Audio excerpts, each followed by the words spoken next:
Damas y caballeros, muy buenas tardes. Vamos a dar inicio a la conferencia Roboética, Inteligencia Artificial y el sentido de la existencia humana, organizada por la Facultad de Derecho de la Universidad de Lima y la Pontificia Academia para la Vida.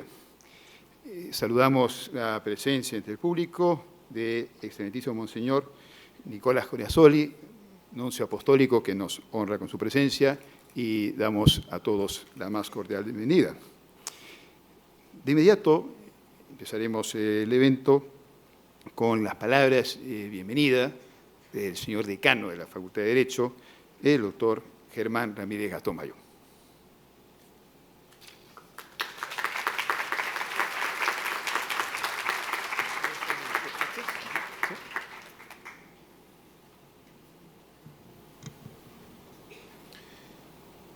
Excelentísimo nuncio apostólico, Monseñor Nicolás Girasoli.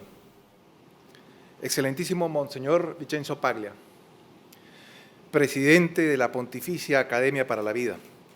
Ilustres profesores y amigos que nos acompañan en este conversatorio. Doctor Edgar Tejada, doctora María Teresa Quirós y el profesor Ronald Cárdenas. Estimados profesores, alumnos y distinguida concurrencia.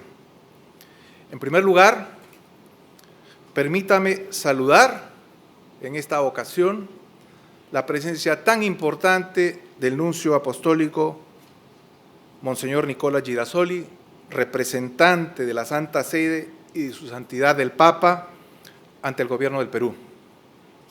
Es muy grato recibir en esta casa de estudios también al presidente de la Pontificia Academia para la Vida, Monseñor Vincenzo Paglia, y a un grupo de distinguidos profesionales en torno a un tema que ha adquirido tanta importancia a nivel mundial, el cual nos invita a plantear un espacio de reflexión académica sobre roboética, inteligencia artificial y el sentido de la existencia humana. Actualmente, la robótica comienza a dejar de ser pura ficción, pasando a situarse en la primera línea de consideración, no solo moral, sino legal. Hoy, el mundo enfrenta el desarrollo de la robótica y la inteligencia artificial y la complejidad de hacer uso de la tecnología en sus diferentes campos, por lo que es de vital importancia que todas las personas, gobiernos, universidades, organizaciones, la industria y nuevos emprendimientos tengan presente que no se trata de una competencia entre las ciencias y las humanidades, sino de la confluencia de ambas, teniendo como premisa que la tecnología debe estar al servicio del hombre y no el hombre al servicio de la tecnología. Para abordar dicho tema, se han contemplado tres líneas de importancia o urgencia decreciente: adaptar la ética humana a la robótica, incrustar un código moral en los robots mismos y pensar que la ética surgiría de una posible conciencia futura de los robots, si es que esto último algún día llegara a ser posible. Los cerca de 7 años de existencia de la roboética comienzan a dar frutos y se han puesto en marcha numerosas iniciativas en dos grandes áreas: la regulación legal y la educación ética. Hace falta, por tanto, no solo un análisis de estos temas desde el punto de vista científico o de revolución social que dichos avances tecnológicos representan para la humanidad, sino hace falta, de modo especial, reflexionar si es necesario establecer posibles vías de reglamentación en la construcción de robots bajo un código de ética mundial. No cabe duda que la tecnología es una herramienta de gran utilidad y ayuda para el mundo en que actualmente vivimos, pero su uso indiscriminado, sin fijar límites éticos, nos puede plantear graves problemas en relación al derecho y al sentido de la existencia humana. Los aspectos más debatidos son los que afectan a los ámbitos militar y médico, junto con los de privacidad, responsabilidad legal y fractura o brecha digital, la cual hace referencia a la desigualdad entre las personas en el acceso a la información digital. Por esto, el intercambio de ideas que hoy presentamos se ubica dentro de las intenciones de nuestra Casa de Estudios, siempre dispuesta a contribuir a esclarecer los grandes temas que conciernen al desarrollo de la humanidad. La Facultad de Derecho de la Universidad de Lima acoge pues con entusiasmo esta cita, que estamos seguros contribuirá a esclarecer la problemática de las sociedades futuras dentro del mundo de la robótica e inteligencia artificial para enfrentar los retos que nos plantea con acierto. Muchas gracias.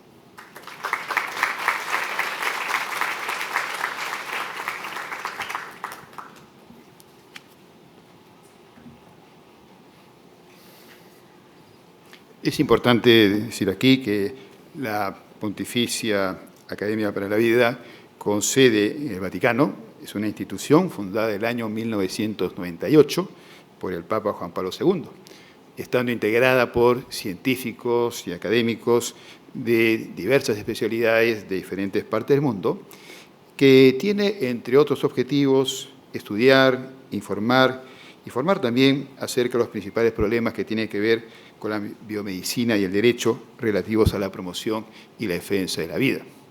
Por ello, es muy grato para la Universidad de Lima el poder organizar este evento en forma conjunta con tan prestigiosa y reconocida academia. Vamos a explicar brevemente la metodología del evento. Tendremos a continuación la conferencia de Monseñor Vincenzo Paglia. Luego de su conferencia intervendrán los panelistas, cada uno por un tiempo de 15 minutos, y al final habrá unas preguntas. Para efecto de las preguntas, tienen ustedes en sus carpetas un papelito para que las puedan anotar ahí.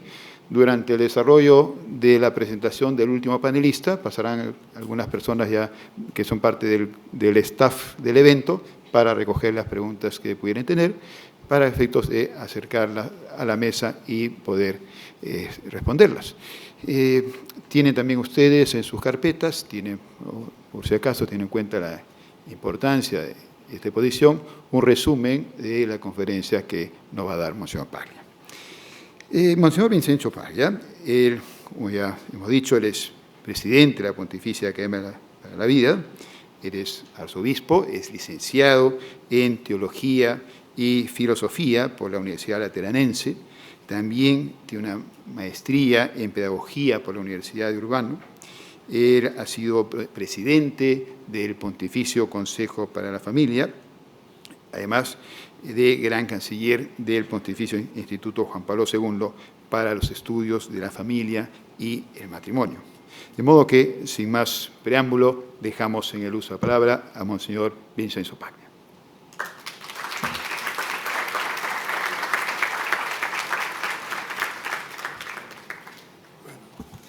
Muchas gracias por la presentación. Malauguradamente yo voy a hablar en italiano, pero con el corazón peruano. Y ustedes pueden elegir, pero seguramente es para mí un gran honor estar aquí hoy día con ustedes, hablando sobre este tema particular, la robótica y la inteligencia artificial y el sentido de la existencia humana. Ahora voy a pasar al italiano. Estamos en un momento de cambio de época. Es lo que dice y ama decir el Papa Francisco para enfatizar la particularidad de este inicio del milenio. Es un pasaje sin precedentes, inédito, que afecta profundamente e incide en la historia de la humanidad. Basta con recordar que por primera vez en la historia de la humanidad, el hombre tiene en sus manos el poder, la posibilidad de destruirse a sí mismo y también al mundo. Ya desde la década del 40 del siglo pasado, con la bomba nuclear, Por primera vez, el hombre podía destruirse cuando explosionó la bomba en Japón. Provocó un miedo terrible y los hombres se dieron cuenta y se reunieron para decidir cómo bloquear este desarrollo nuclear. Así se logró un acuerdo, un entendimiento, aunque el peligro todavía está entre nosotros. El Papa Francisco, en su reciente viaje a Japón, advirtió que incluso solo tener en posesión bombas nucleares es ya un crimen. Luego de este peligro nuclear, hemos visto un segundo horizonte de peligro, que es de la carrera frenética para explotar los recursos de la tierra, para alcanzar ganancias desenfrenadas que nos han llevado a una crisis ecológica. Los países, los gobiernos del mundo nuevamente se han reunido en París para discutir y retar el final de la historia a través de el acuerdo del clima. E incluso si el gobierno americano se retiró de esta convención de París, los peligros todavía permanecen. Ahora estamos frente a una tercera situación que no es más la energía nuclear, ni tampoco el clima. Es un tercer frente que está relacionado con lo humano. Por primera vez en la historia podemos entrar en profundidad hasta destruir la humanidad, es decir, la familia humana. De hecho, con las tecnologías emergentes y convergentes, como de la información, de la comunicación, las biotecnologías, las nanotecnologías, la robótica, ahora podemos golpear profundamente hasta transformar la dimensión de lo humano. Es por eso que frente a esta tercera frontera del humano debemos preguntarnos profundamente. Las decisiones, incluso las más importantes, como las del ámbito médico, económico o social, son hoy el resultado tanto de la voluntad humana que de una serie de contribuciones algorítmicas. Por esto, el inicio del nuevo milenio es el inicio que nos demanda una nueva reflexión, una nueva responsabilidad. La Pontificia Academia para la Vida ha iniciado a afrontar estas temáticas.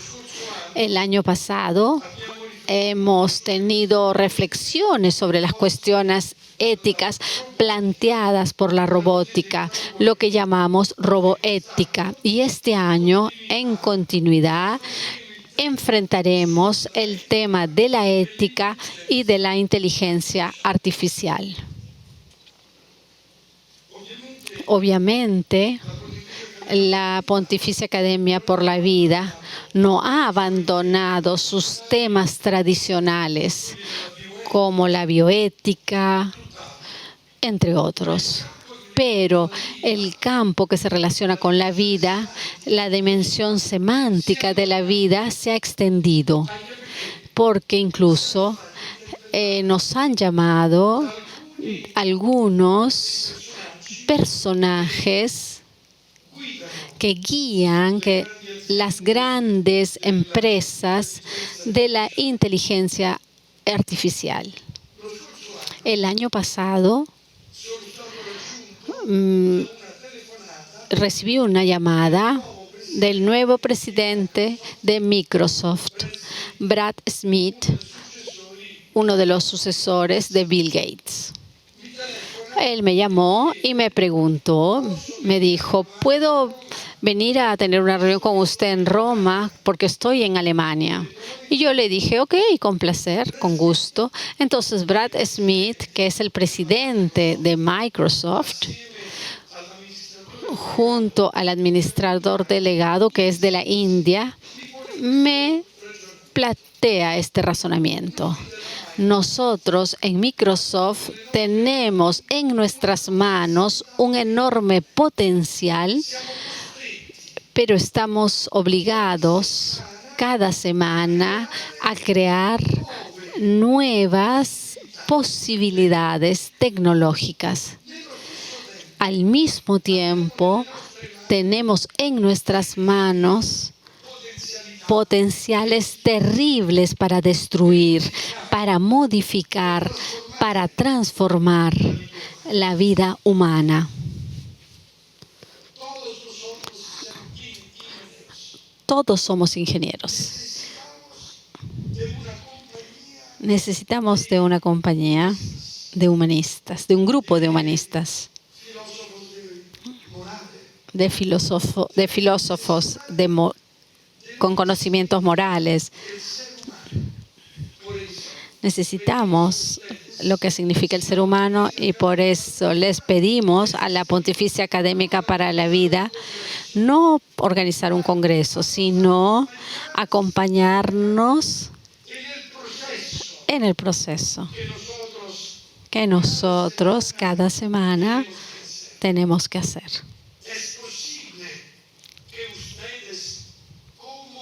Es posible que ustedes como Iglesia Católica, como expertos en humanidad, nos puedan acompañar en este proceso que es una obligación de creación. Yo sentí esta responsabilidad y por esto hemos organizado,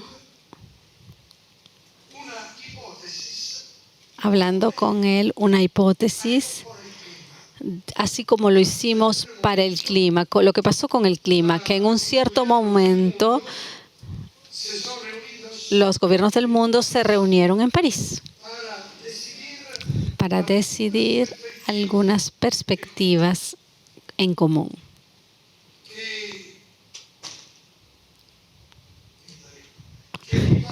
En lo que se refiere al clima, relacionadas con la casa común. Pero ahora el problema es otro.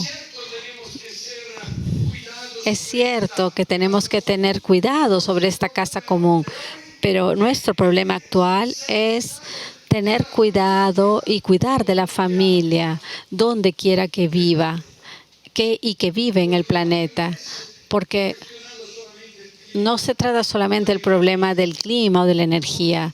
Hoy día está en juego el hombre, la mujer, toda la humanidad. Por eso creo que es necesario reflexionar de manera más profunda sobre la situación histórica que estamos viviendo. Luego del presidente de Microsoft también tuve la visita del presidente del IBM. Después de 2 meses de trabajo, reuniones, discusiones, llegamos a la próxima Asamblea General en febrero, 26, 27 y 28, durante la cual se espera la firma de un call o un llamado o una carta que luego presentaremos al Papa Francisco y que nos gustaría que fuera el inicio de un itinerario para su difusión en el mundo.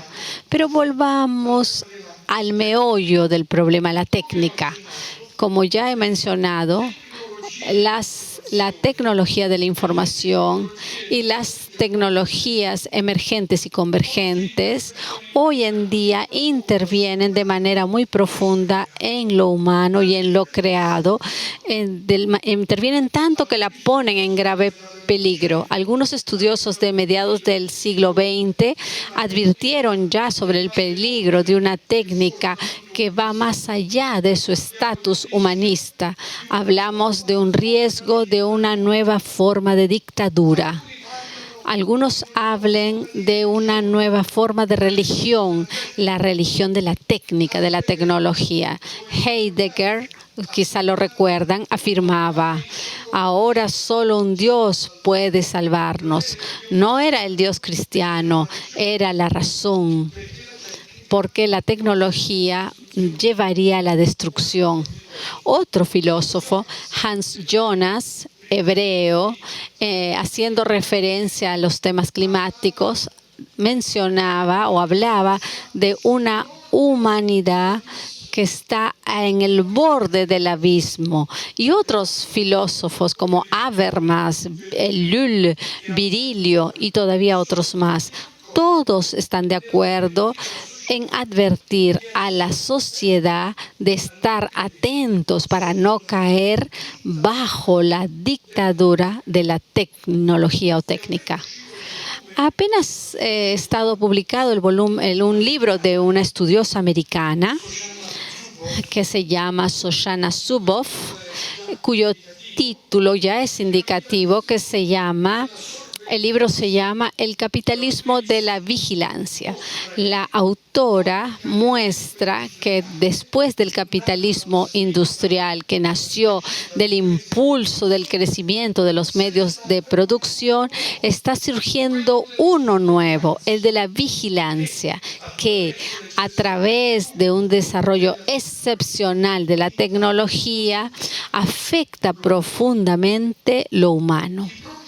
Los propietarios de las nuevas grandes compañías tecnológicas, con la posesión de los llamados Big Data, estoy hablando de Microsoft, IBM, Google, Amazon y otros, Huawei, tienen en sus manos el poder sobre nuestra vida de una manera sin precedentes.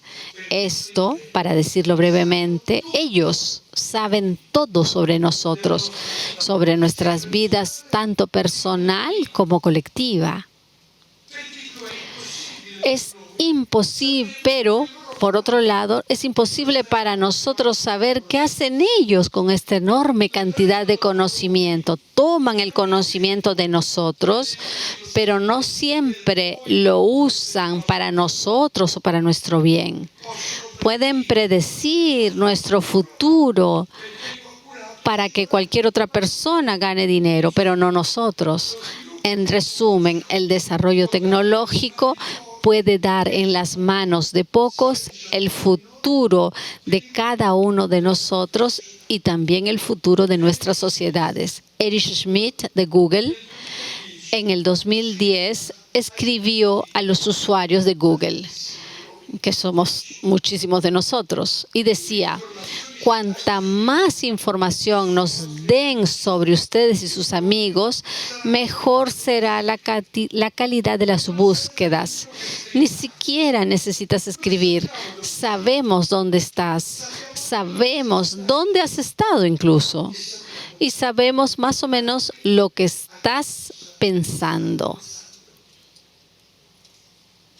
En resumen, los capitalistas de la vigilancia saben demasiado sobre nosotros para hacer y decir que somos libres.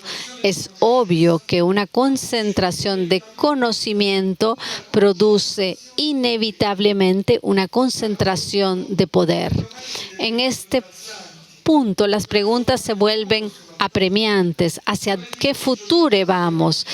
¿Qué tipo de sociedad estamos modificando? ¿Qué tipos de relaciones tenemos entre nosotros? Y muchas más preguntas. Sin embargo, queridos amigos, es urgente entender lo que está sucediendo. Tenemos que abrir los ojos sin resignarse a lo que parece inevitable.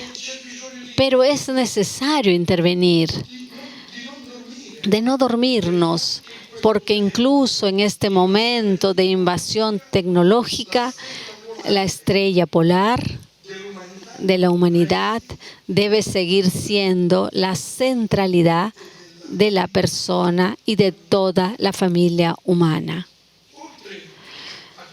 Además de lo que ya he mencionado acerca del capitalismo de la vigilancia, existe la capacidad de la tecnología de intervenir en la dimensión biológica de la vida humana.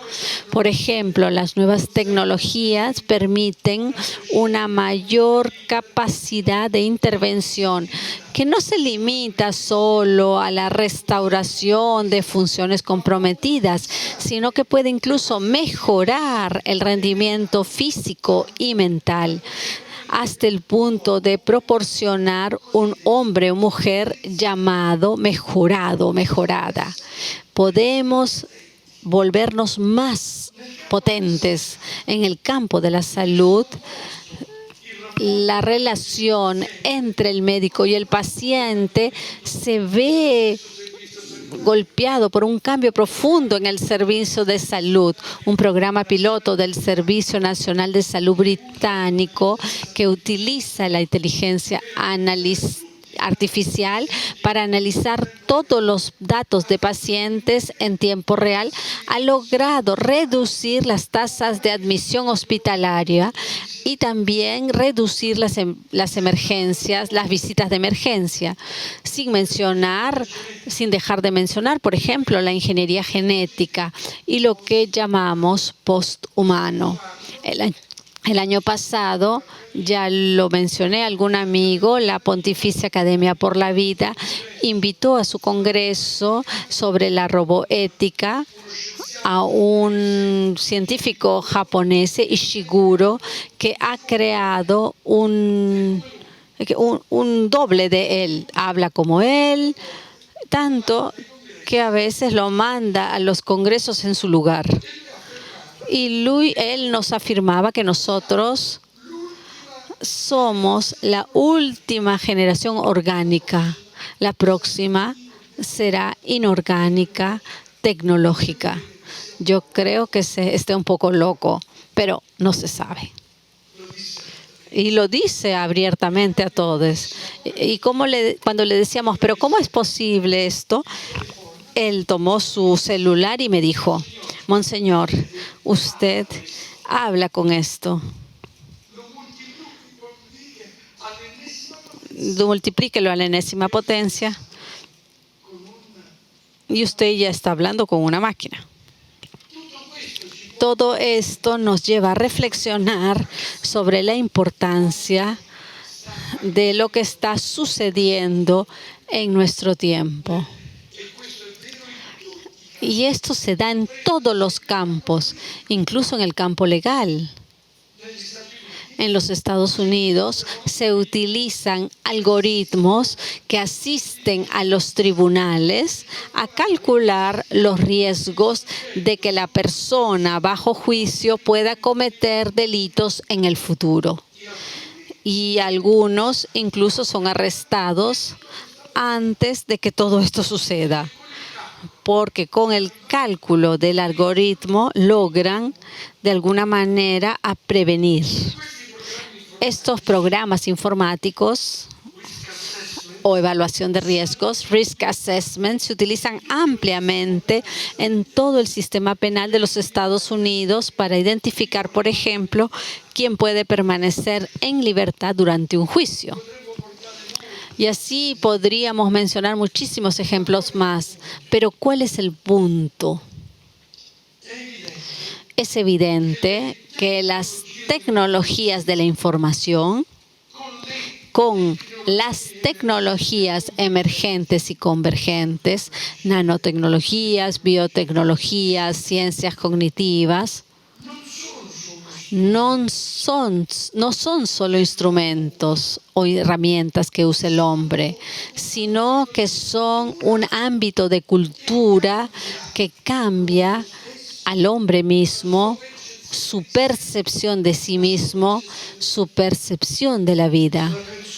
La persona humana se vuelve un organismo informativo, conectado recíprocamente con otros organismos similares y es parte de un entorno informativo, la infosfera, que compartimos con otros agentes naturales y artificiales que procesan la información de forma lógica y autónoma. En la realidad hiperconectada en la que estamos inmersos, ya no tiene más sentido hacer la pregunta de si estamos en línea o sin conexión, online o offline, porque a través de la multiplicidad de dispositivos con los que interactuamos y que interactúan entre ellos, a menudo sin que lo sepamos, sería más correcto decir que estamos en vivo o on live, un neologismo que algunos filósofos usan para describir el entrelazamiento inextricable entre la vida humana y el universo digital. Dentro de este escenario, la pregunta que nos hacemos es la siguiente: ¿qué ética debemos desarrollar para no ser esclavos, súcubos de la tecnología? ¿Cómo evitar que el hombre sea tecnologizado en lugar de que la técnica sea humanizada? ¿Cómo no podemos convertirnos en esclavos de la algocracia, es decir, el poder de los algoritmos? ¿Es posible? Solo a través de reglas éticas que participen del proceso de la misma tecnología. No es suficiente limitar la atención al control de dispositivos individuales. Para defender los valores, déjenme decir, de la antigua Revolución Francesa: libertad, igualdad y fraternidad.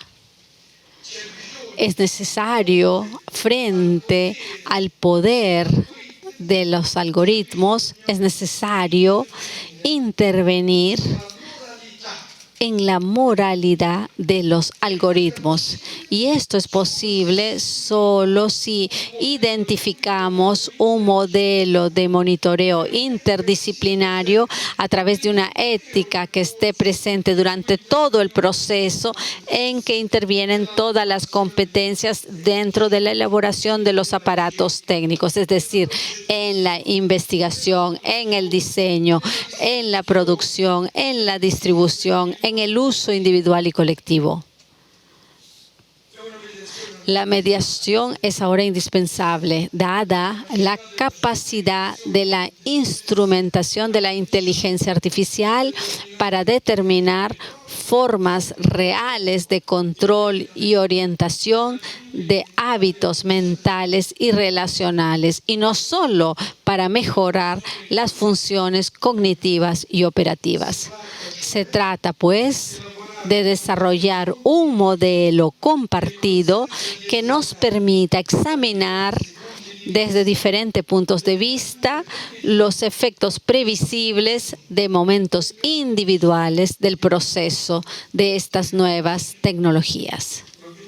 El objetivo es garantizar una verificación competente y compartida de los procesos, según los cuales las relaciones entre los humanos y las máquinas de la nueva era se integran en una era abierta de la inteligencia artificial.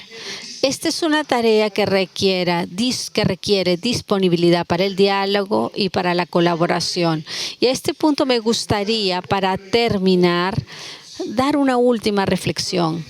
La Pontificia Academia por la Vida ha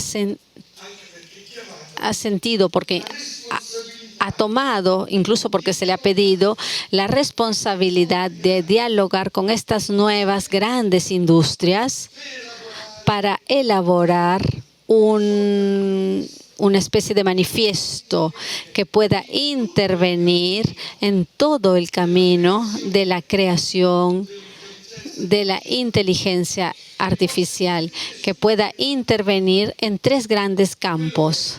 El ético. No todo lo que podemos hacer se debe hacer. Es importante resaltar esto. En el campo educativo, no todo lo que podemos hacer está bien ofrecerlo sin tener una buena perspectiva. Y también en el campo jurídico, no todo lo que podemos hacer a veces es correcto hacer. Un solo ejemplo, un hecho del que me lo dijo el presidente de Microsoft, cuando él dice que hoy la tecnología permite el reconocimiento facial de todos. Pensemos en las manifestaciones. Por ejemplo, si tenemos presente que mientras Microsoft es de una empresa privada, Huawei está en manos del gobierno. Con el reconocimiento facial es posible bloquear la vida de quien sea. Pueden bloquear todas nuestras tarjetas de crédito, por ejemplo. Pueden impedirnos cualquier tipo de operación relacionada con la tecnología. Es por eso que a mí me impresiona mucho, después del encuentro que tuve con el presidente de Microsoft, escucharlo decir en una asamblea pública delante a personas de la industria, de las finanzas e incluso delante hombres del servicio secreto, porque la inteligencia artificial encuentra en los servicios secretos lo más apetitoso. Delante de esta asamblea, Brad Smith dijo: necesitamos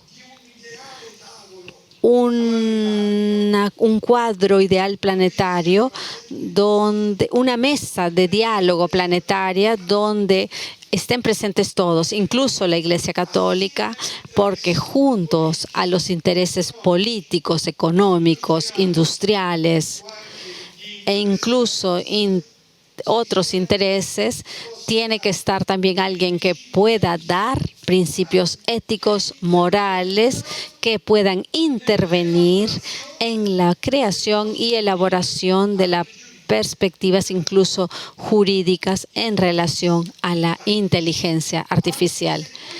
Incluso si esto debería costar el bloqueo de algunas líneas de producción. Esto es lo que el próximo 28 de septiembre nosotros quisiéramos hacer en Roma, en nuestra Pontificia Academia por la Vida. Una carta. La hemos querido llamar un call, un llamado. Es decir, dos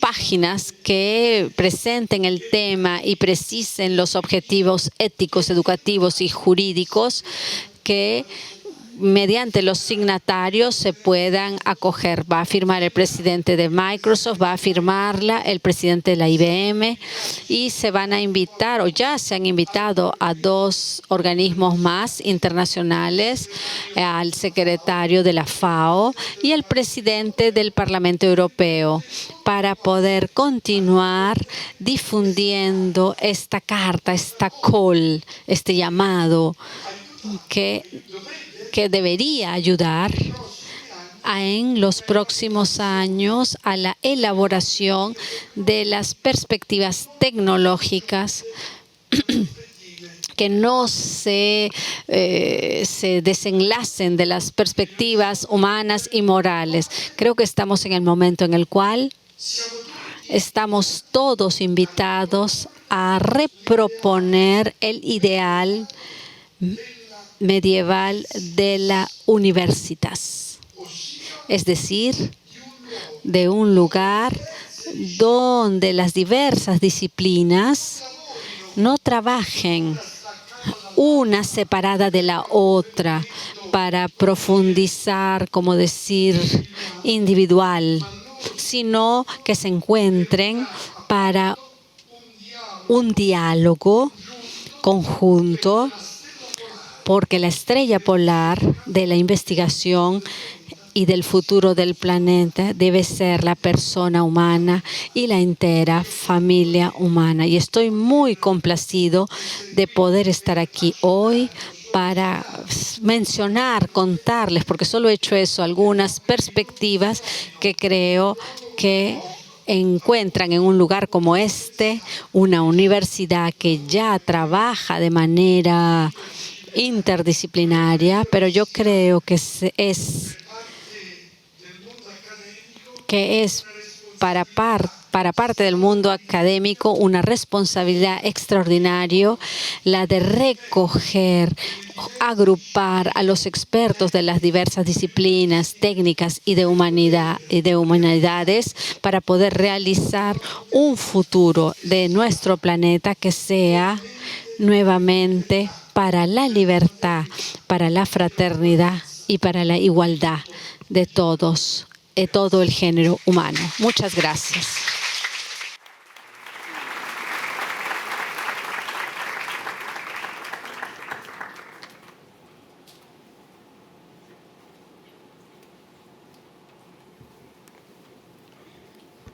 A continuación, iniciando el panel, vamos a escuchar los comentarios del doctor Edgar Tejada Ceballos. Él es médico pediatra, magíster en bioética y biojurídica, actual decano de la Facultad de Medicina de la Universidad de Piura, miembro correspondiente de la Pontificia Academia para la Vida y exdirector de la Clínica Angloamericana. Con ustedes, el doctor Edgar Tejada.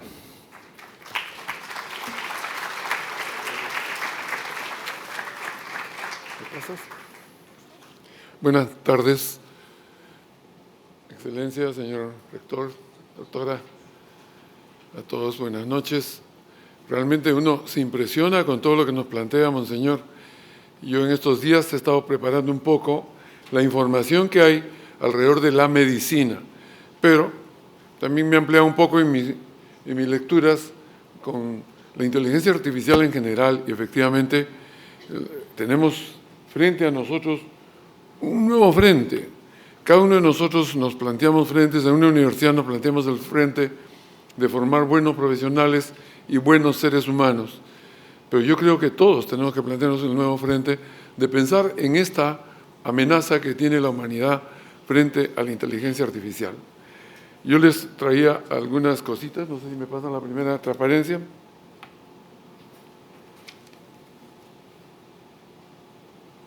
¿Me pasa la siguiente? ¿La tienen? Si no, la hacemos sin proyección. No la tienen. Bueno, voy adelantando, si ustedes me permiten. La robótica y el ser humano me pidieron que yo pudiera conversar un poco con ustedes, he tenido que investigar un poco.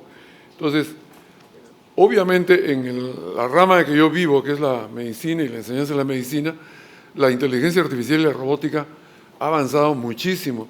Comentaba con algunos de ustedes antes de entrar al salón que en el centro médico donde yo trabajo, la siguiente, por favor. En el centro donde yo trabajo, por ejemplo, desde el año 2000 ya se usan unos pequeños robots digestivos que evitan los tubajes que se hacían antes o los estudios por endoscopía. Entonces trata de evitarse esto porque reemplaza todo esto un pequeño adminículo, inteligencia artificial, que se lo come la persona y va informando sobre el estado del estómago, del intestino, etcétera, y de toda la rama digestiva. Los robots se comportan y algunos hasta piensan como personas. Ya Monseñor nos ha explicado cómo está avanzando el estudio de los robots. Son capaces de realizar tareas emulando la capacidad del hombre. Hay muchas tareas que son emuladas en todas las ramas, no solamente en medicina, sino en todo lo que es civilización, está emulado lo del ser humano. Hoy en día, por ejemplo, el mantenimiento de los carros, para hacerles los estudios pertinentes, para tenerlos a punto, se hacen con robots, se hacen con inteligencia artificial. Poseen sistemas para poder realizar procedimientos y medir resultados clínicos en un paciente. Entonces, ya hay robots para esto. La siguiente, por favor. Algunos usos en medicina. ¿Pueden pasar de una en una mejor? Existen robots que realizan operaciones médicas por control remoto. Es una cosa ya muy común, muy popular en los hospitales de avanzada. En el hospital donde yo trabajo, en este momento estamos estudiando la posibilidad de comprar uno de los robots Da Vinci que sirven para hacer operaciones prácticamente a control remoto. Existen actualmente en muchos centros hospitalarios robots que pueden entregar las medicinas directamente a lo que le llamamos el órgano diana. El órgano diana, por ejemplo, un sujeto que tiene una patología en páncreas y que es difícil que llegue quimioterapia al páncreas, existen unas cápsulas robotizadas que, ingiriéndolas el individuo, llegan al punto donde se requiere esa medicina. Hacen también limpieza de las arterias obstruidas, reemplazan al ser humano en cirugías invasivas. Disminuyen riesgos de complicaciones de la macrocirugía, que todos la conocemos. Pequeños robots que se movilizan dentro del organismo. Algunos tienen aspectos de bacterias, son tan pequeños como una bacteria y son manejables a control remoto. Sus compuestos son flexibles y son hechos de una sustancia que es a partir del hidrogel biocompatible y nanopartículas magnéticas que no, entre comillas, producen daño al individuo. La siguiente, por favor. Obviamente, esta neociencia está en constante investigación y avances en todos los centros de investigación del mundo. Estudios en fase temprana actualmente, pero que son en multicentros, o sea, no es en un solo sitio del mundo. Antes la ciencia de este tipo se centralizaba en un par de centros de estudios, pero hoy en día hay muchos centros en donde se está haciendo el estudio de esta ciencia. Alcanza mejores diseños, control, programación. Se busca en estos estudios seguridad que no causen daño a los pacientes. El diseño de tratamientos médicos más precisos en órganos específicos. La siguiente, por favor. Hay robots que son grandes, macrorobots. Por ejemplo, hoy en día es muy conocido la creación de prótesis mioeléctricas en pacientes amputados. Algunas veces hemos visto en los panamericanos que vieron el año pasado en el Perú la demostración de miembros amputados de personas que podían funcionar con toda la expectativa que tenían los fabricantes. Hay cirugías con robots mínimamente invasivas, hacen neurocirugía hoy en día que no requieren ya toda la apertura del cráneo. La cirugía cardíaca, gastrointestinal, la pediátrica y la cirugía de pelvis prácticamente ahora se hace en un gran porcentaje en cirugía robótica. La telecirugía es un tema que está ya entrando en vigencia, es decir, un médico experto en este tema, a través de unos comandos, puede realizar una operación a 100, 200, 300 kilómetros, estableciendo el material que necesitan, ¿no? Estas operaciones tienen como ventaja que son mucho más precisas que las que se hacen en macrocirugía y se hacen cortes miniaturizados que no son tan grandes. La siguiente, por favor. Algunos ejemplos actuales en la medicina. El TUC es un robot móvil que entrega medicinas y que es más rápido, mostrando menos índices de errores, disminuye fallas humanas, lleva muestras al laboratorio, transporta bandejas, ayuda a la limpieza. Es una enfermera prácticamente robot que disminuye, digamos, el empleo del factor humano, elimina la posibilidad de tener que tener enfermeras múltiples y tienen más seguridad. El B-Robot es microscópico, se le inyecta dentro del organismo de la persona, puede circular por las venas, por las arterias o cualquier cavidad del organismo. Funciona como un endoscopio, puede darles razón del estudio a las personas que lo manejan. Lleva medicamentos, realiza biopsias, puede desatorar arterias. Una de las enfermedades más frecuentes que tenemos los mayores es que nuestras arterias están obstruidas. Estos mini robots pueden desatorrarla y también tomar muestras para los estudios pertinentes. El Da Vinci es el más común de todos los robots médicos. En el Perú entiendo que la Seguridad Social ya tiene comprado su Da Vinci. En una de las universidades con las que yo tengo contacto, que es la Universidad de Navarra, ellos en la clínica universitaria que tienen 3 Da Vincis. Y en Estados Unidos es realmente raro el hospital universitario que no tenga Da Vinci para operar a los pacientes y para enseñar a los alumnos.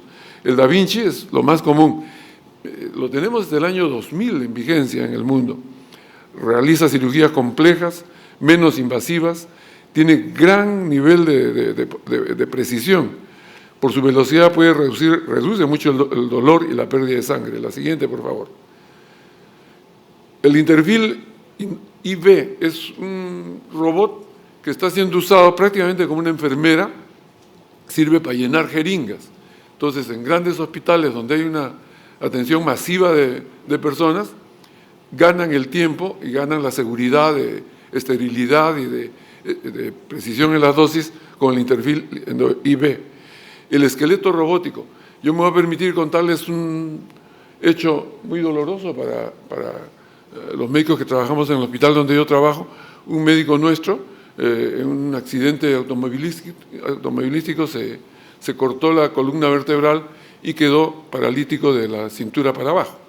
Y es un cirujano maravilloso y muy querido por todos nosotros. Bueno, se le ha conseguido que en Estados Unidos le provean de una cosa que se llama exoesqueleto. Entonces, es una especie de pantalón que va hasta más arriba de la cintura, con una serie de aditamentos electrónicos que le da movimiento de piernas, que le da movimiento de pies, etcétera, etcétera. Entonces, los exoesqueletos, ustedes pueden entrar a internet, ya son una cosa común en la terapia de la medicina. El Lily Pinot es un robot camarero. En este momento está siendo usado en China en la epidemia de coronavirus para evitar que muchas enfermeras asuman contagio. Entonces disminuyen el riesgo con el Little Pinot, que es un robot camarero. Servicio a los pacientes que están aislados, les lleva comida, recoge las muestras, limpia los cuartos, etcétera, ¿no? La siguiente. Pero lo más importante de esta conversación con ustedes es el aspecto ético de este tema. O sea, lo que les he contado son algunas de las muestras del avance que hay de inteligencia artificial en medicina. Pero la consecuencia ética, yo realmente me interesa mucho más que todo lo demás. Yo soy, además de médico bioeticista, entonces me preocupa todo este tema. Lo que nos planteaba Monseñor, el gran riesgo de estas técnicas modernas es la deshumanización.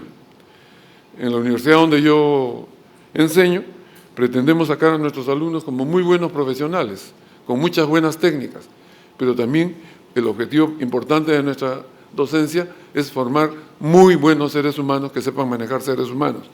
Con el robot no tenemos cómo darle formación al robot. La dictadura de la ciencia. Debe mejorar las cosas, no crear más diferencias por acceso solo a élites y grupos pequeños. Entonces, entenderán ustedes que todas las personas, no todas las personas tienen acceso a estos avances técnicos. Son avances que en este momento son muy costosos. Entonces, obviamente, eso crea cierto sentido de élite. No todo el mundo tiene acceso a eso. Hay límites éticos para algunos procedimientos médicos. La fecundación humana está siendo manejada con técnicas de inteligencia artificial, la genética, la manipulación de embriones. Entonces, hay que evitar todos estos temas porque es importantísimo impregnar de ética todo este manejo. Debe ser una tecnología al servicio de la existencia del ser humano y no el ser humano al servicio de la tecnología. Yo quisiera sugerirles que busquen en internet o que compren un libro que se llama Yo Robot. Fue escrito hace 70 años por realmente un ruso americanizado en Boston, el doctor Asimov, que escribió un libro que se llamó Yo Robot, en el cual estableció los principios de los robots, que realmente son vigentes para esta época. Tiene mucho de fantasía, pero en este momento cuando uno va leyendo el avance de la ciencia de inteligencia artificial, parece que no es tanta fantasía. Y él planteaba, un robot no debe dañar al ser humano, ni dejar que el ser humano, sufra daño. Eso lo dijo Asimov como el primer enunciado de los principios de los robots, que tiene 10 enunciados. Y para terminar, nos acaban de informar, y yo lo sabía ya, que este fin de mes hay una asamblea de la Pontificia Academia Provida con las grandes compañías que producen este tema de inteligencia artificial. Entonces, de ahí va a salir, digamos, la iluminación ética que requiere todo científico. Todos los que trabajamos en ciencia necesitamos una iluminación ética, los que tenemos fe en un sentido sobrenatural. La siguiente y última, creo. Entonces, ¿qué tenemos que tener en cuenta? El gran impacto de la inteligencia artificial en medicina. Bueno, me han pedido que hable de medicina. Diría yo, el gran impacto de la inteligencia artificial en nosotros, en todos nosotros. Es muy importante tener muy presentes los aspectos éticos, los aspectos jurídicos, los aspectos educacionales, como nos ha remarcado Monseñor. Hay que respetar constantemente la dignidad humana. Yo le podría decir que por experiencia en la docencia que tengo, muchas veces los avances, no solamente de inteligencia artificial, los avances de terapéutica, los avances médicos, que los médicos tenemos que buscar constantemente, no siempre se tiñen de un respeto a la dignidad humana. Muchos ensayos médicos faltan el respeto a la dignidad humana. Y todo esto debe ser iluminado por la justicia y por la solidaridad. Tenemos que pensar en todos los demás. Los científicos tenemos un riesgo gigantesco, y es autoevaluar nuestra persona demasiado y no pensar en los demás. Entonces, justicia y solidaridad. Preservar sobre todo el bien común, considerar el sentido sobrenatural de todo ser humano. Todos los seres humanos tenemos sentido sobrenatural. Cada uno de nosotros tenemos un tipo, una calidad, un nivel de fe. Debemos impregnar la inteligencia artificial de este sentido sobrenatural que el ser humano tiene. Muchas gracias.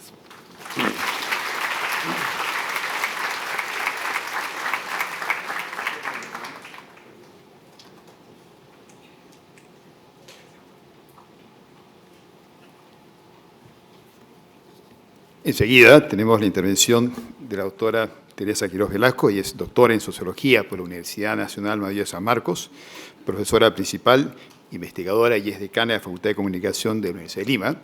Ha presidido la Federación Latinoamericana de Facultades de Comunicación Social, FELAFACS.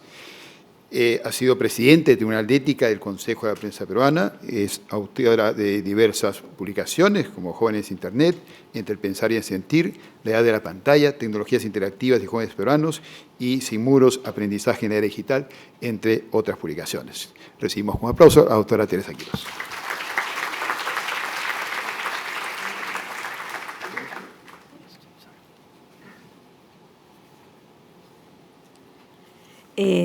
Muy buenas noches, muchas gracias por la invitación.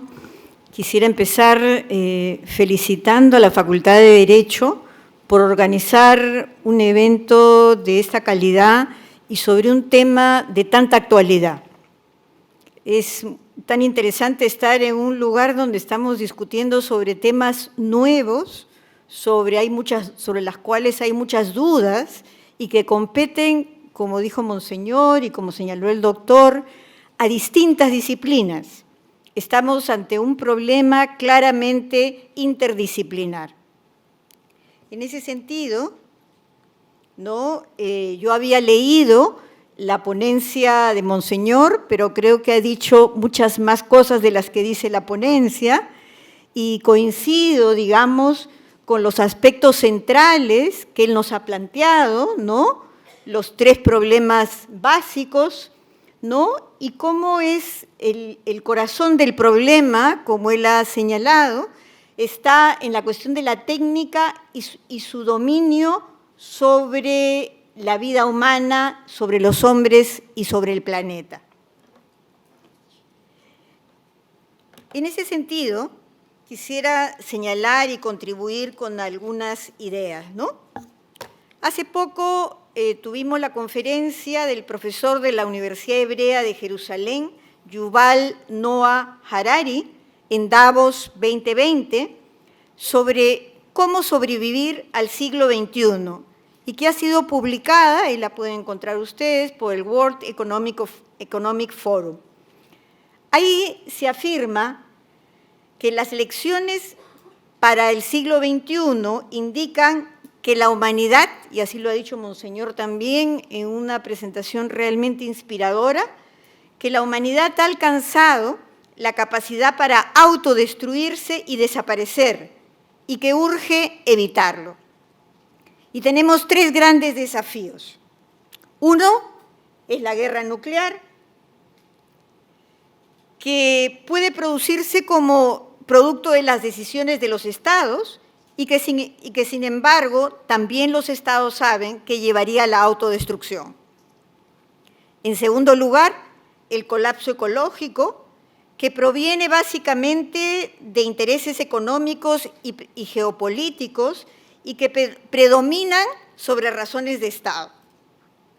El afán compulsivo de ganancias en el corto plazo que llevan al calentamiento global sin que los estados hagan nada efectivo. Como dijo Greta Thunberg en Madrid, la solución no vendrá de las cumbres, sino de los pueblos. Y ahí podríamos recordar también cómo, por ejemplo, el presidente Bolsonaro, a propósito del tema de la Amazonía, señaló en alguna oportunidad que el problema del Amazonas era un problema de Brasil, y eso no es cierto. El problema del Amazonas, de la Amazonía, es un problema global y compete a todos. Y el tercer tema que quiero desarrollar es el de la perturbación tecnológica, que se resume en ¿qué? En la pérdida de control sobre nuestras vidas personales, en el manejo de nuestras aspiraciones y creencias y hasta biologías, dejará en realidad al gran hermano de George Orwell como un novato aprendiz de la vigilancia y de la manipulación humana. Y todo ello llevará a aumentar la desigualdad entre las clases y los países. El mismo Harari sostiene que los 3 desafíos existenciales a los que nos enfrentamos son problemas globales que exigen soluciones globales. Ninguna nación puede por sí misma evitar la guerra nuclear, detener el colapso ecológico o regular la inteligencia artificial y la bioingeniería. Es fundamental desplegar estos movimientos mundiales de la sociedad civil para preservar la subsistencia de la humanidad. Por ello me parece tan importante esta intervención de la Iglesia, tal como nos la ha señalado Monseñor. Y permítanme hablar del coronavirus. ¿No? La emergencia del coronavirus en China está formando una narrativa que dice más o menos lo siguiente: el mal viene de China, la gran potencia a vencer en el siglo XXI, y se difunde por el mundo y no perdona a nadie. Si vivimos en Lima, en Seattle, en las Islas Canarias o estamos en un crucero, somos potenciales víctimas del coronavirus. Ya Michel Foucault, el gran historiador y filósofo francés, desmontó los mecanismos del control social de la modernidad y detalló el control sobre los cuerpos vivos. Pero el problema viene aquí, y por eso lo señalo como las formas de control social y mirar con recelo a los otros. Si el discurso del 11 de septiembre nos llevó a mirar con recelo a los otros y aceptar la infinidad de controles en calles, aeropuertos, fronteras, la narrativa que está inaugurando el coronavirus no nos puede llevar a formas de control social de carácter planetario mucho más intensos. Nos tendremos que acostumbrar a que nos midan la temperatura, a hurgar en nuestros bolsos, zapatos y frasquitos en los controles aeroportuarios, o será suficiente, como ya se ha mencionado, que los dispositivos de reconocimiento facial determinen dónde estamos, quiénes somos y si tenemos fiebre. Los pasaportes incluirán información de los lugares que acabamos de visitar. La industria de la seguridad es un viaje de ida, lamentablemente no de ida y vuelta.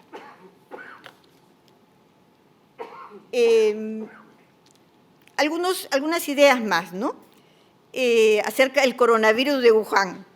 El celular automatiza la localización. Un país como China siempre ha llevado mucha ventaja con relación a la vigilancia masiva.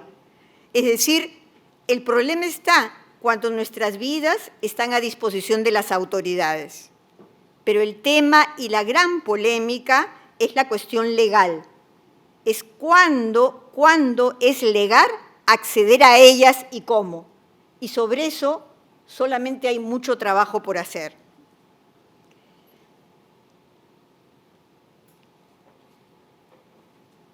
Hablaré un poquito sobre lo que es la democracia y la inteligencia artificial a partir de una postura del británico Maciej Kusiemski, que dice lo siguiente: ¿qué es la inteligencia artificial?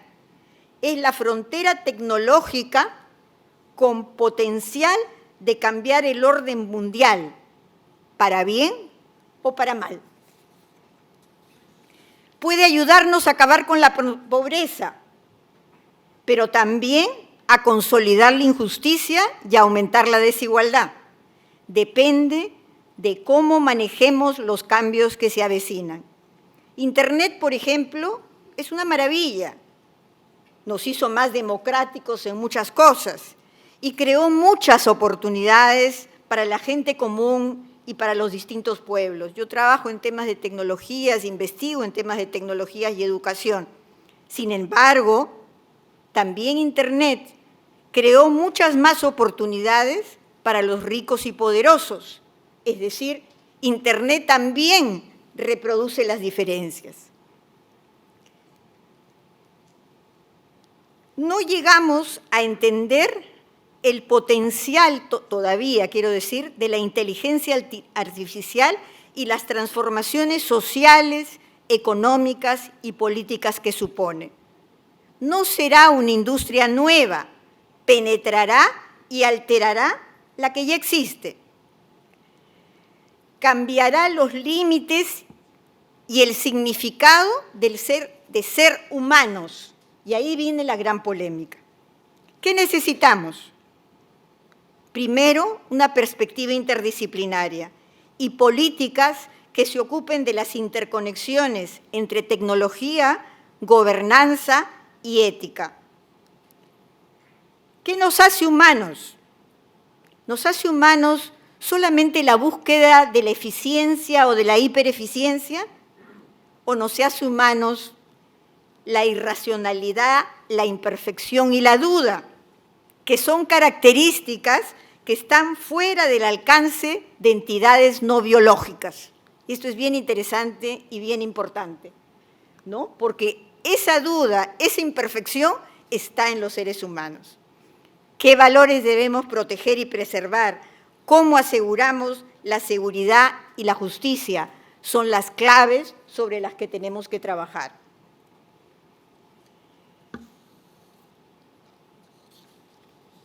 De alguna manera, el futuro igualitario está en lo que Monseñor llamaba la Big Data, o lo que llamamos la data y el manejo de la información.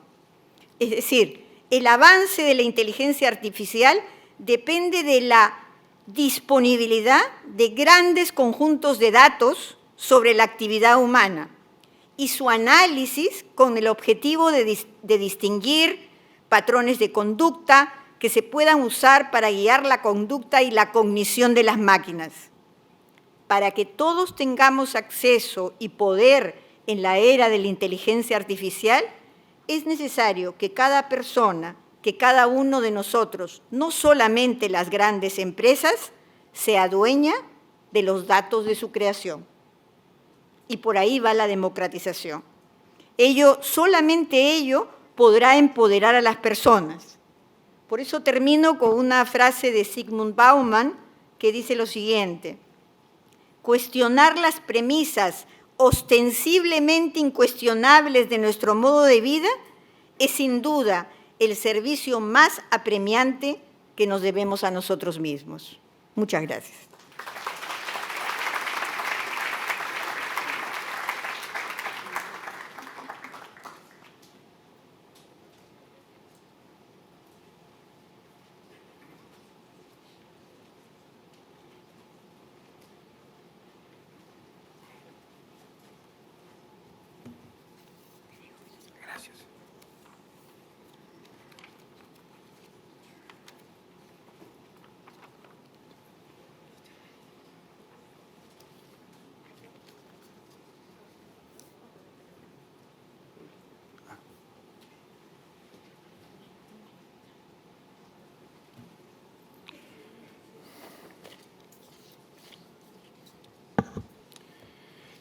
Bien, dejo el rol de maestro de ceremonias de esta actividad para, muy honrado, hablar como panelista, y no voy a presentar porque por un lado no quiero aburrirlos y porque la mayor parte de los presentes han sido y son mis alunnos y ya me han sufrido bastante.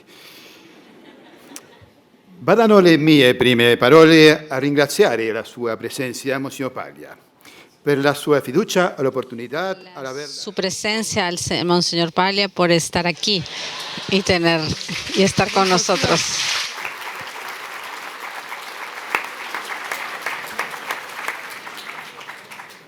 Ogni volta che vado all'assemblea Hoy a la Asamblea de la Academia debo confesar que voy muy emocionado como profesor.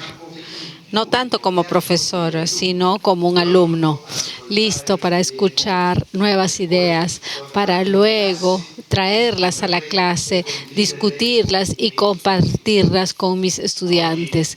Pero hoy la emoción es especial porque estando usted aquí, profesor Paglia, y la Pontificia Academia por la Vida es la que está aquí hablando con mis alumnos. Usted va a dejar en mis alumnos nuevos conocimientos y nuevas inquietudes en su búsqueda de la verdad.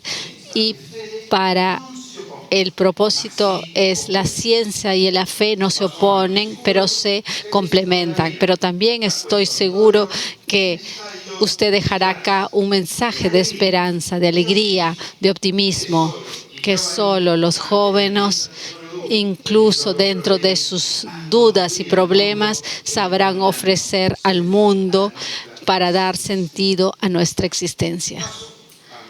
Ahora sí.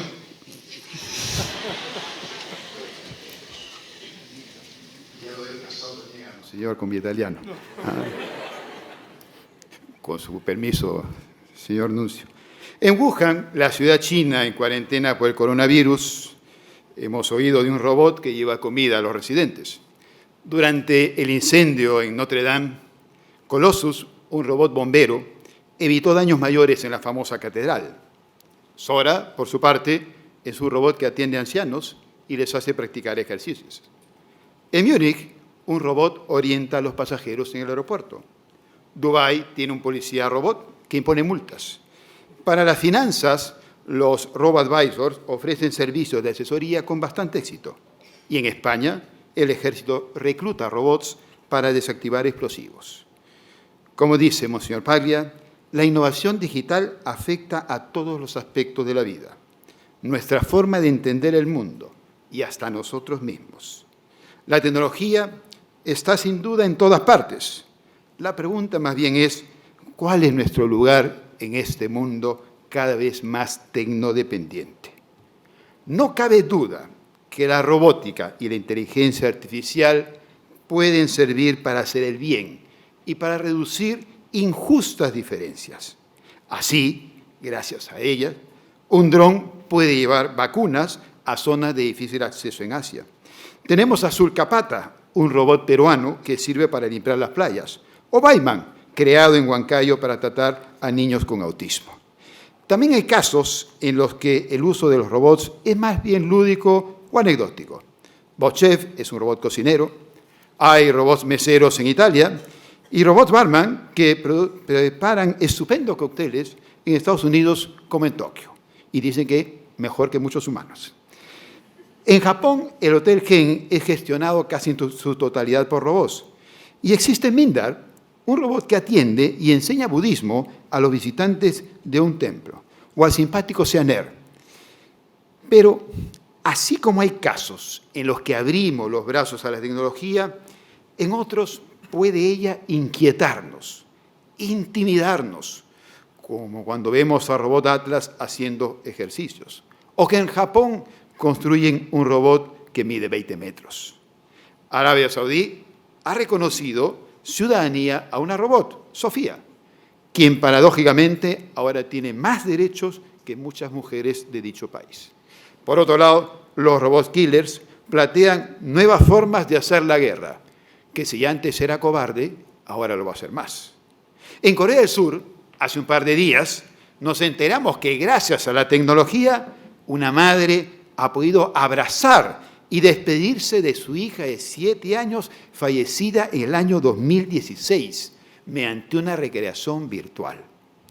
Entonces, ¿es la tecnología, el hada cibernética que permite cumplir hermosos deseos?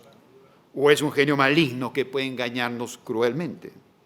¿Se trata acaso de una forma de escapar de la realidad con la complicidad de la tecnología? Entonces, ¿vivimos bajo la dictadura de la tecnología, como ha dicho nuestro expositor invitado? A veces hasta pareciera que estamos ante un nuevo Dios, ante el cual terminamos rendidos. Dios creó al hombre y el hombre se rebeló contra Dios. El hombre creó al robot. ¿Se rebelarán los robots contra él? Sobre la posibilidad de que los robots tengan tanta o más inteligencia que nosotros, vale decir que una resolución, nada menos que el Parlamento Europeo del año 2017, sostiene que existe la posibilidad de que a largo plazo la inteligencia artificial llegue a superar la capacidad intelectual humana. Investigadores de la Universidad de Columbia han anunciado la creación de robots autoconscientes, capaces de dar cuenta que son una máquina, pero también con interacciones inesperadas. En California, el robot Brett puede aprender de sus experiencias y de su entorno. Si las máquinas llegan a pensar con autonomía, ¿qué queda del sentido de nuestra existencia? Ya tuvimos un gran golpe cuando la astronomía nos reveló que no éramos el centro del universo. Y luego otro cuando el psicoanálisis y la neurociencia nos dijeron que no somos tan libres como pensamos. Si entonces dejamos de ser ese único ser racional que pensábamos que éramos, ¿qué queda de nosotros? Aferrados al concepto de razón para definirnos, quizás debamos repensar nuestra existencia para decir que el hombre es el ser que tiene valores, que tiene una dignidad inherente, que tiene un sentido de trascendencia. Ahora bien, no cabe duda que las discusiones jurídicas que genera el avance tecnológico son de lo más variadas y darán enorme trabajo a los abogados. Ya existe música creada por inteligencia artificial, como la canción de Addis Carr, con un estilo similar a los Beatles, bastante simpática, yo sé de paso. Robots como Aida, que pintan y exponen. Y la pregunta es, ¿quién es el titular de esos derechos de autor? Miquela es una influencer con más de 1 millón de seguidores que solo tiene existencia virtual. ¿Tiene derecho al honor? ¿Se le aplican las normas que regulan a los influencers? Y además, otra pregunta para los juristas, si hay robots que atienden en prostíbulos en Barcelona y Estados Unidos, ¿estaremos ante un nuevo tipo de adulterio u otra casual de divorcio? Aparte, ¿cómo debemos regular la responsabilidad de los vehículos autónomos?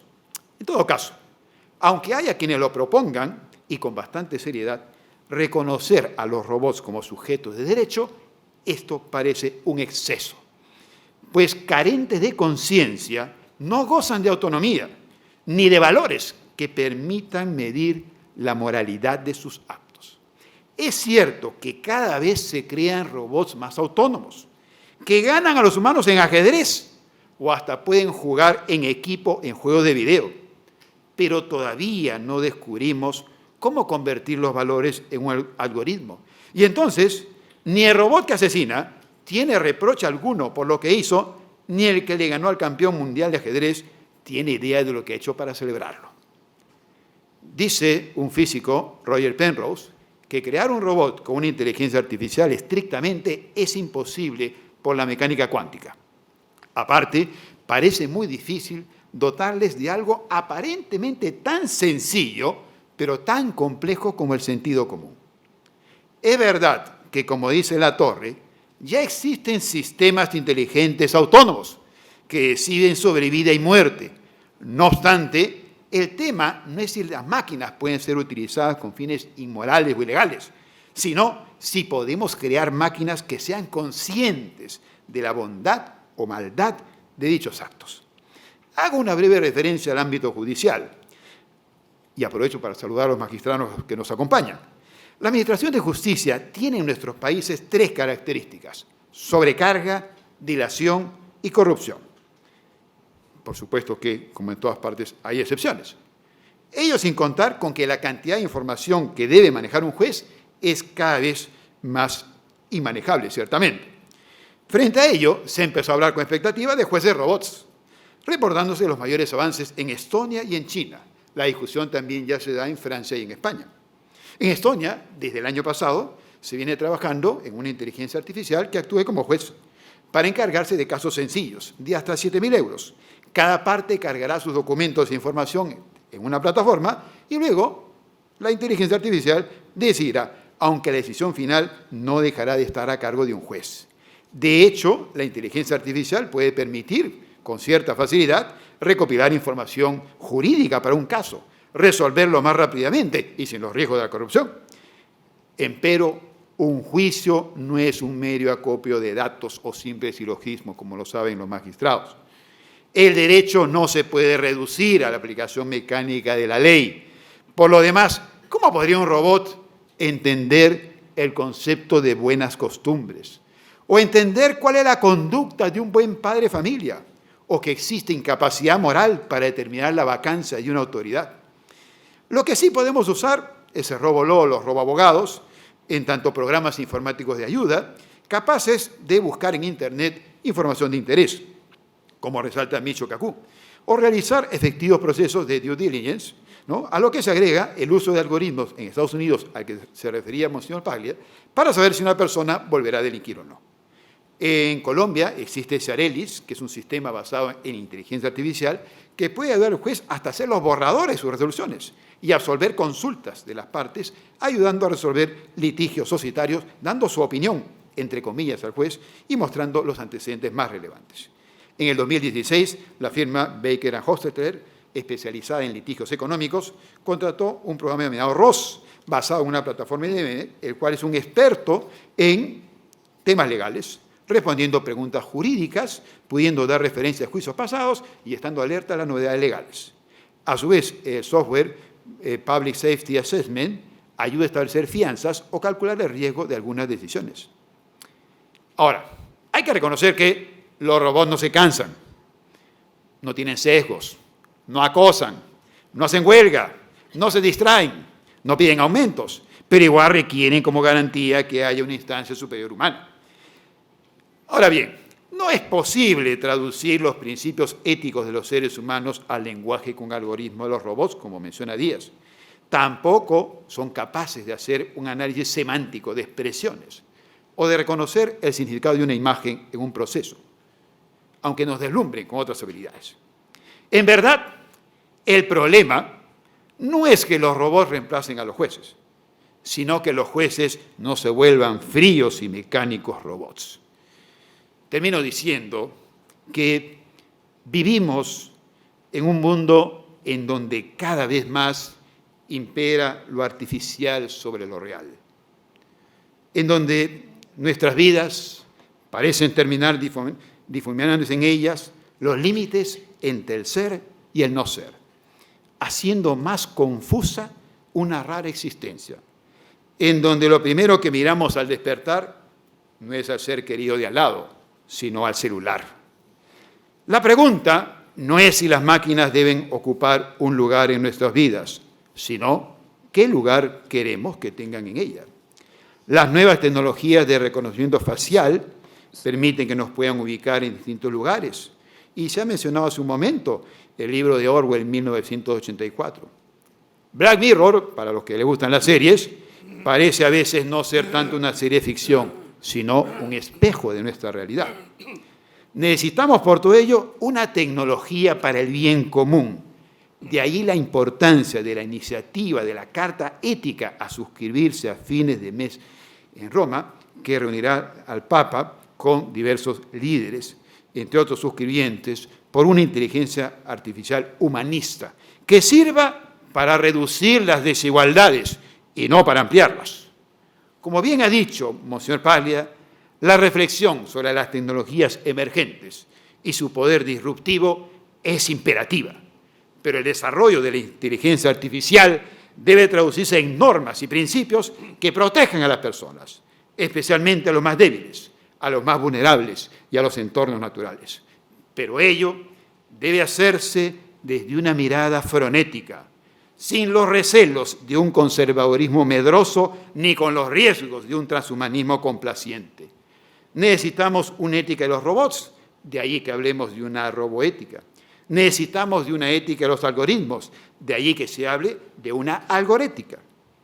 Necesitamos, en suma, como propusiera Hans Jonas, una filosofía de la tecnología para poder así enfrentar de la mejor manera los nuevos retos que nos plantean de la mano con los avances de la tecnología, la defensa de los derechos fundamentales de los seres humanos. Muchas gracias.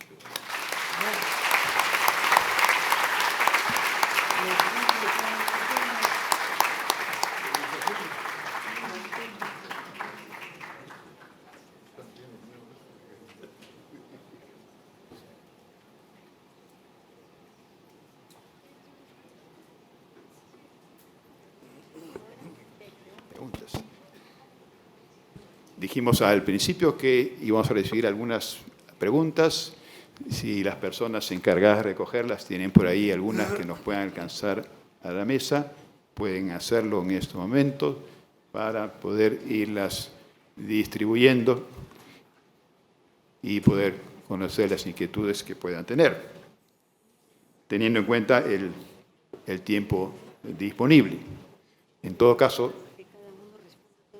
sí, ¿no? Vamos a tratar de juntar las preguntas que tengan que ver con un mismo expositor para que las pueda contestar, ¿no? De una forma mucho más compacta, por decirlo de alguna manera.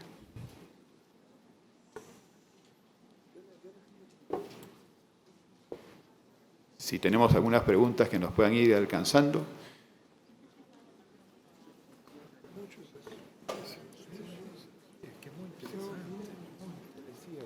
A ver, tenemos por la cantidad de preguntas y la complejidad de los temas que plantean, tenemos para quedarnos aquí hasta el Día de los Enamorados. Así que vamos a hacer acá, a ver, una selección tratando de ver cuáles son las preguntas que más tengan que ver. A ver, vamos a ver.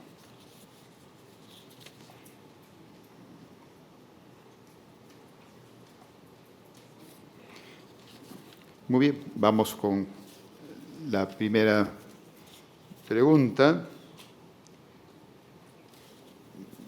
A ver.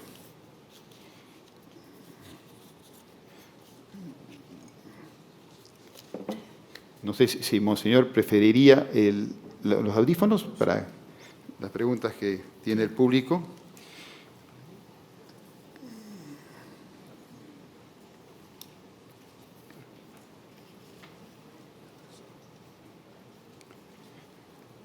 La primera pregunta es, si la tecnología llegara a crear a un ser semejante al humano con conciencia, ¿sería posible que adquiera una dignidad?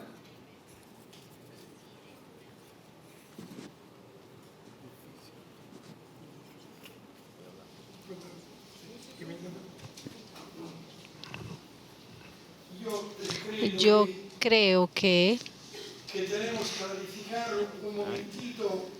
tenemos primero que calificar el tema de lo que es la inteligencia artificial.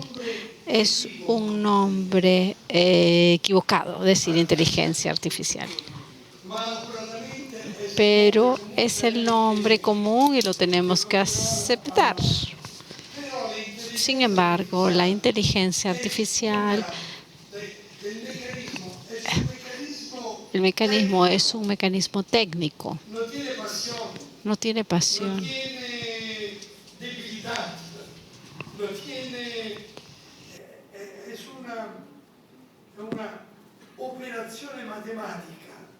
Es una operación matemática, es una máquina que nunca podrá ser una persona consciente, nunca podrá ser una persona consciente y responsable. Esto siempre debemos aclararlo para evitar alarmismos inútiles, sabiendo que la dimensión de la conciencia es una dimensión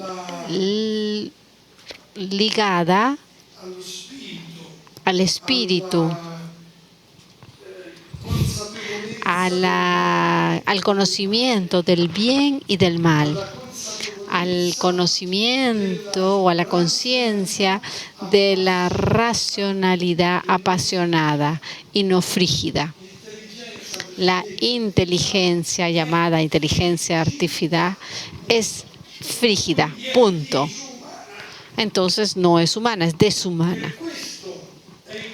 Es por esto que es importante ser muy consciente de esto. Nunca podrá sustituir al hombre. Puede ayudarlo en operaciones delicadísimas.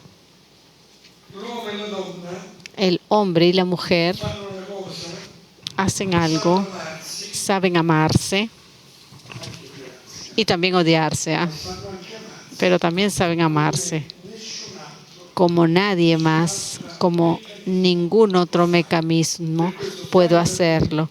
Por eso quedémonos tranquilos, porque nosotros debemos de llevar las máquinas, no las máquinas a nosotros.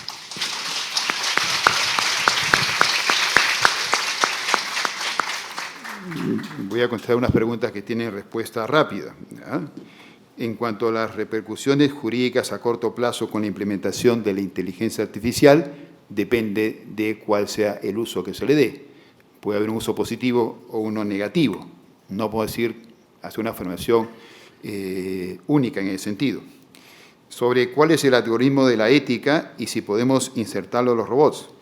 Bueno, justamente es un tema que nos propone el expositor para desarrollar, y es algo en lo que se viene justamente planteando, ¿no? Hablar de una roboética como una ética de los robots, hablar de un algoritmo de la ética para evitar situaciones de abuso. La responsabilidad del agente robótico con tecnología, sobre quién cae la responsabilidad.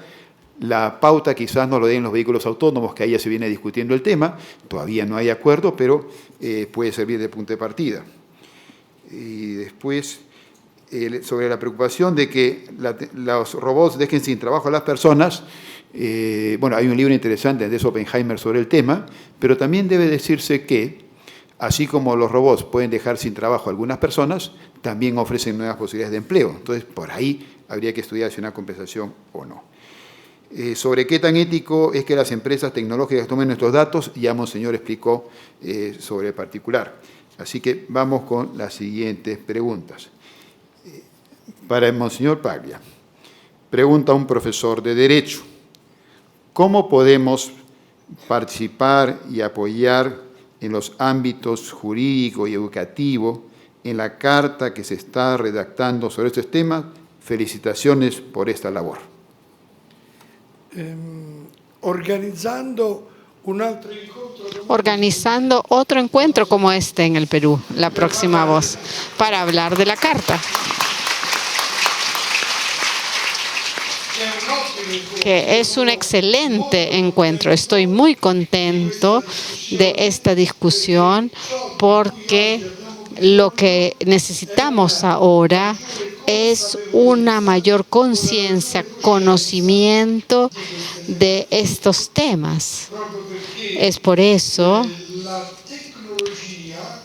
o es porque la tecnología va mucho más veloz que nuestro conocimiento. Es por eso que es importante 1000 encuentros como estos en la Universidad de Lima. La siguiente es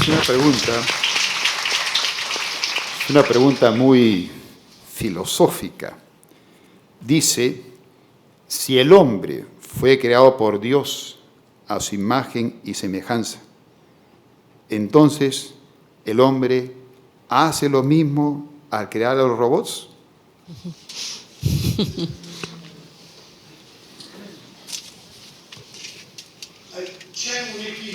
Hay una equivocación que está siempre presente desde el inicio. El pecado original no está en la manzana. El pecado original es la tentación de parte de cada uno de nosotros de ponerse en el lugar de Dios. Somos criaturas. De hecho, fuimos creados a imagen de Dios para poder transformar el mundo, para poder volverlo más humano, más solidario, no para crear otro mundo. En este sentido, el prometeísmo, es decir, el deseo de ser,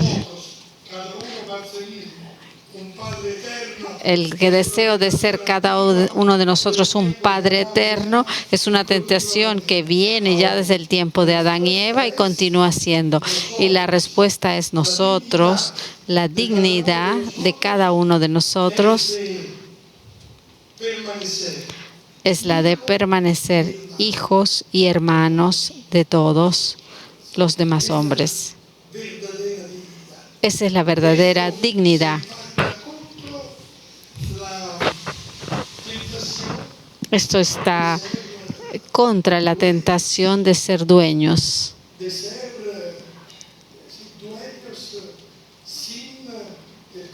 Ser dueños sin el corazón de Dios.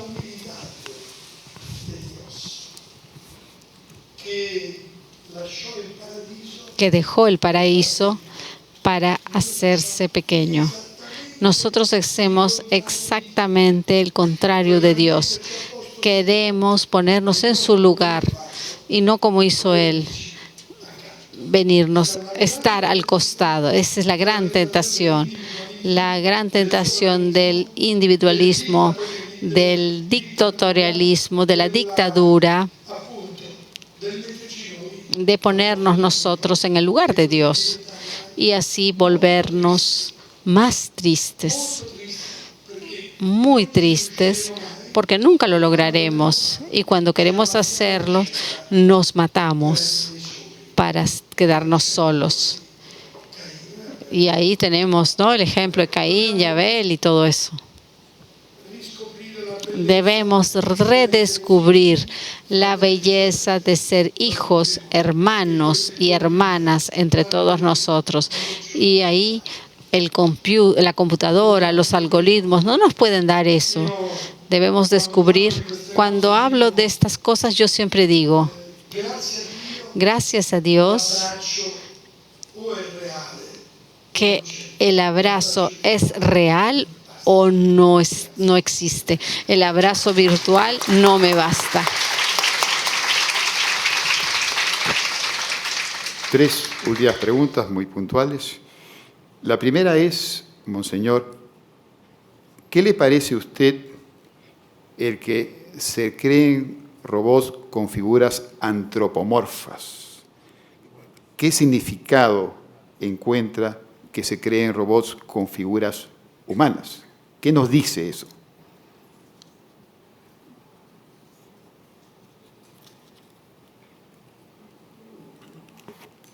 Il problema non è in ciò che sta fuori di noi, il problema è in ciò che sta dentro di noi.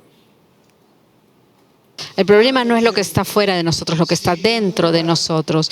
¿Cuánta gente se enamora más de su perro que de sus propios hijos? Puede también ser que se enamore de un robot. En Japón, por ejemplo, ya hay historias de ancianos que, no teniendo nada más, se afeccionan al robot. Pero eso es la tristeza de una sociedad que nos extiende la vida, pero nos hace estar solos. Es una sociedad cruel. Es esa la gran pregunta. El robot, sí, podemos hacerlo incluso como nosotros, pero el problema siempre es el mismo. Nosotros hemos sido hechos para amarnos, unos a otros, moltiplicarci para multiplicarnos unos a otros, per costruire un mondo para construir un mundo umana. a medida humana. La prospettiva Es por eso que la perspectiva humanística debe tener siempre una palabra decisiva sobre la técnica.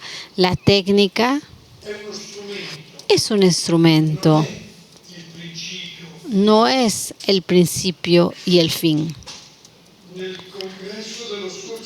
En el Congreso del año pasado, dos grandes cirujanos americanos que trabajan con robots de manera completamente positiva decían en la asamblea que algo para ellos era decisivo, que era la relación directa entre el cirujano y el paciente.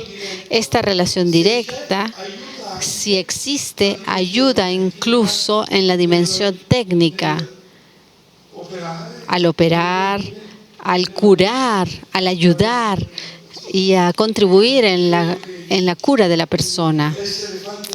Por eso que digo nuevamente que ser hecho a imagen de Dios significa ser creado con amor y por amor. Porque Dios es amor, no es un robot. Y tampoco es el motor que no se mueve de Aristóteles. No es ni siquiera la idea abstracta del hiperuranio de Platón. Nosotros hemos sido creados a imagen y semejanza de Dios, incluso con nuestro propio cuerpo. Por eso que es importante entender esta relación estrecha. No hay una división entre alma y cuerpo. Este discurso se haría mucho más largo, pero el ser humano es un milagro de Dios que de hecho no es un ser alejado,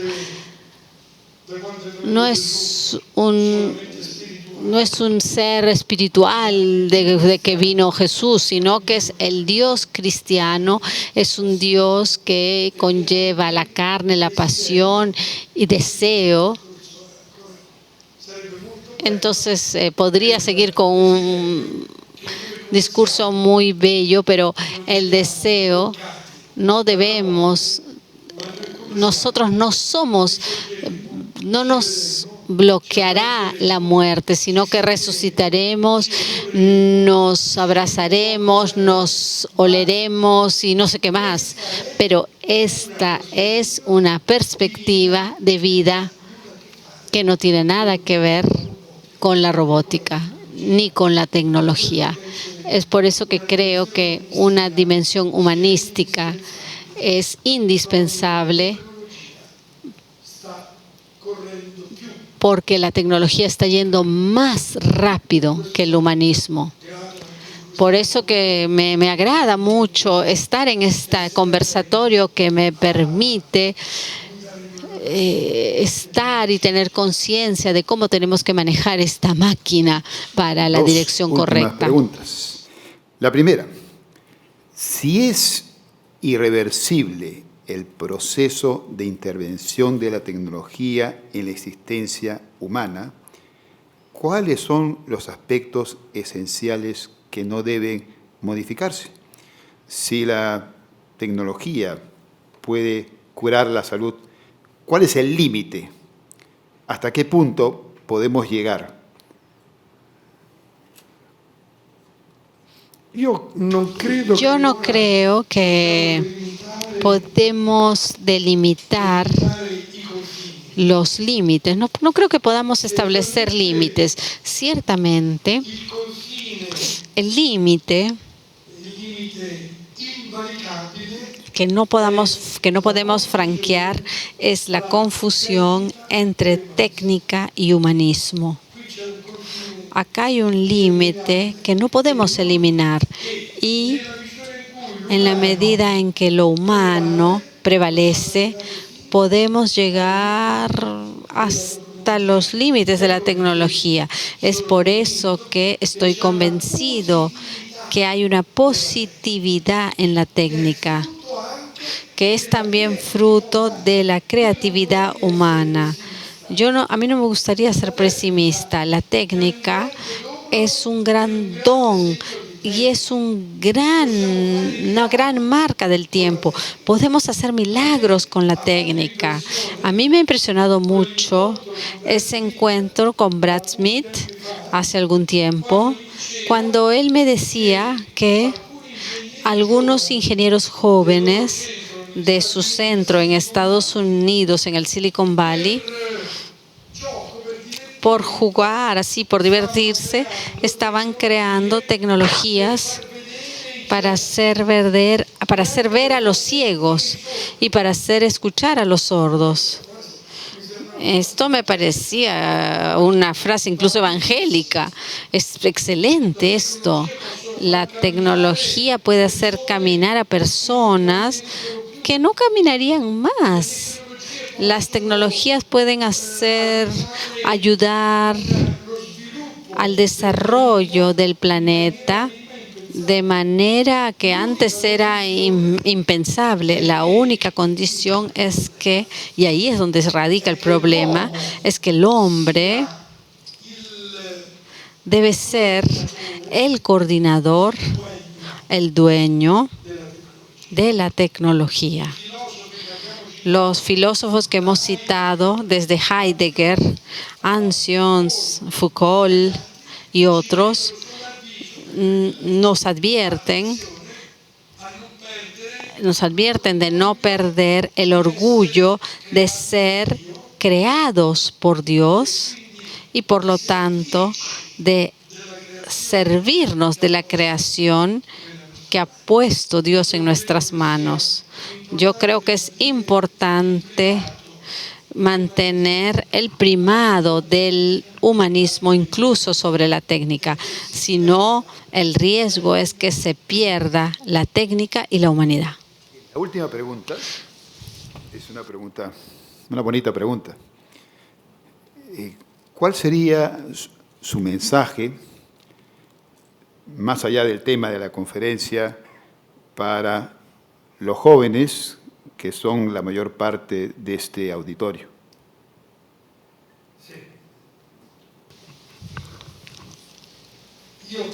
Yo creo que en las manos de los jóvenes, su futuro y también en parte nuestro futuro, ya lo mencionaba la profesora, en lo que respecta al gran frente del tema ecológico. Gracias a Dios, en los jóvenes, son el profeta de un mundo que para nuestra edad se ha vuelto no solo viejo, sino también un poco deshumanizado. Nosotros, adultos, hemos estado subyugados por un capitalismo deshumano que nos ha hecho poner en segundo plano la fraternidad, la solidaridad, la humanidad con respecto al Dios dinero, Yo espero que todos ustedes tengan el sueño de un mundo más solidario, más fraterno, donde los más débiles no sean descartados, donde todos ustedes puedan ayudar a todos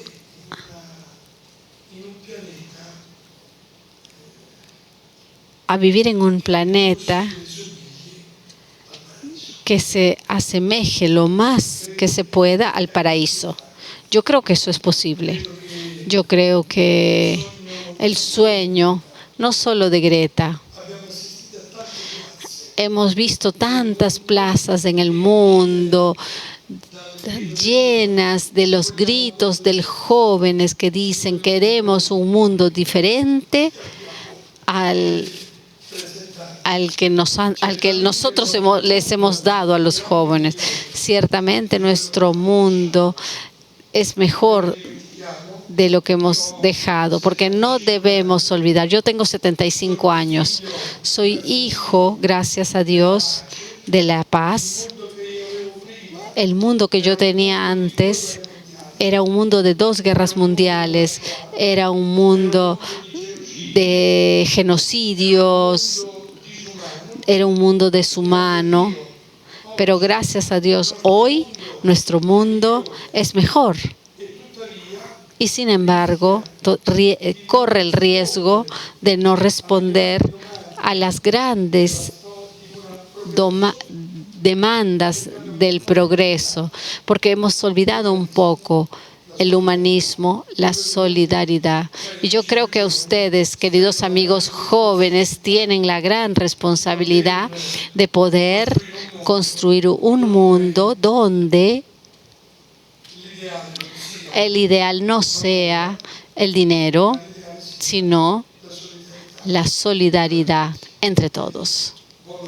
Y buen trabajo. Les deseo lo mejor.